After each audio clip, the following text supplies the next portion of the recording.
საქართველოს ეროვნულ არქივს აკადემიკოს სიმონ ჯანაშიას პირადი არქივი უსასყიდლოდ გადაეცა. ისტორიული მნიშვნელობის დოკუმენტებში შესული აკადემიკოსის დღეურები 1929 წელს ჩერქეზეთში მოგზაურობის შესახებ. მასალა მოიცავს აფხაზეთის ისტორიის საბუთებს და მცხეთა არმაში ჩატარებული არქეოლოგიური ექსპედიციების ანგარიშებს. სიმონ ჯანაშიას პირად არქივში ცალკე ადგილი უჭირავს ამ მონაწერებს მატიანიდან და ქართულ მეფეთა გენეალოგიას.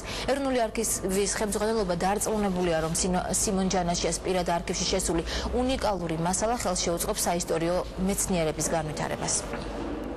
საქართველოს იუსტიციის სამინისტროს ეროვნულ არქივში დღეს აკადემიკოს სიმონ ჯანაშიას ოჯახმა მოიტანა ის დოკუმენტები, რომელიც შეადგენს მის პირად ფონდს. ეს გახლავთ წერილობითი მასალა, ფოტომასალა, უბრალოდ მნიშვნელოვანი მასალა გახლავთ საქართველოს ისტორიის დაინტერესებული ნებისმიერი პირისათვის და ამიერიდან ყველა საშუალება იქნება, რომ ჩვეულებრივ დარბაზებში გაეცნოს აი ამ უნიკალურ დოკუმენტებს.